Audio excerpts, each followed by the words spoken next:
అతి ఎప్పుడూ అనర్థదాయకమే. సోషల్ మీడియాకు ఇది వర్తిస్తుంది. కొంతకాలంగా ప్రధాన మీడియా నిశ్శబ్దంగా చూస్తున్న వేళ సోషల్ మీడియా రెచ్చిపోతోంది. రకరకాల మార్గాలలో సరికొత్తగా కనిపిస్తోంది. సోషల్ మీడియా ద్వారా కొత్తగా పాత్రికేయులు పుట్టుకొస్తున్నారు.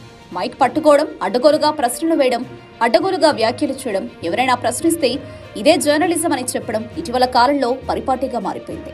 కొందరు స్వయం ప్రకటిత జర్నలిస్టులు యూట్యూబ్ ఛానల్ పెట్టుకుని అడ్డగోలుగా వ్యాఖ్యలు చేస్తూ ఇష్టానుసారంగా విమర్శలు చేస్తూ పబ్బం గడుపుకుంటున్నారు. మాట్లాడే భాష కూడా సరిగ్గా ఉండడం లేదు.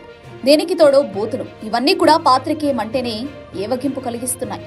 పైగా కొన్ని రాజకీయ పార్టీలు ఈ తరహా జర్నలిజాన్ని ప్రోత్సహిస్తున్నాయి. ఇలాంటి వారి వల్ల నిజమైన పాత్రికేయులు ఇబ్బంది పడుతున్నారు. ఏదైనా సభలో సమావేశాల్లో ఇలాంటి వారు ముందు వరుసలో ఉండడం వల్ల మిగతా వారు ఇబ్బంది పడుతున్నారు. సరిగ్గా ఇదే విషయాన్ని ముఖ్యమంత్రి రేవంత్ గుర్తించారు. ఈ వ్యవహారంపై కీలక వ్యాఖ్యలు చేశారు.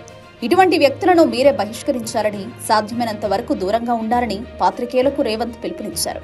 వాస్తవానికి మీడియా అనేది నేడొక అమ్మకపు సరుకులాగా మారిపోయింది. వర్గానికి, వర్ణానికి, వ్యక్తులకు డప్పు కొట్టే వ్యవస్థలాగా మారిపోయింది. ప్రధాన మీడియా కూడా ఇలానే మారిపోయింది.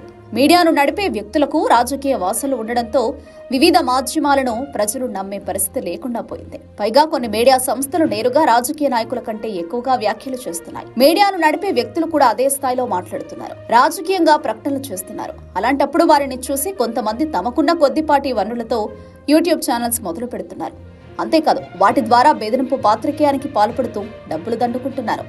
అటువంటి వారిని నిలువరించడం సాధ్యమయ్యే పని కాదు. ఎందుకంటే ఈ రోజుల్లో ప్రధాన మీడియా కంటే సోషల్ మీడియా బలంగా ఉంది.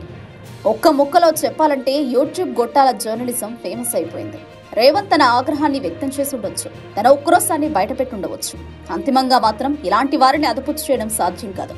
ఎందుకంటే వాళ్ళు అలా పాతుకుపోయారు కాబట్టి.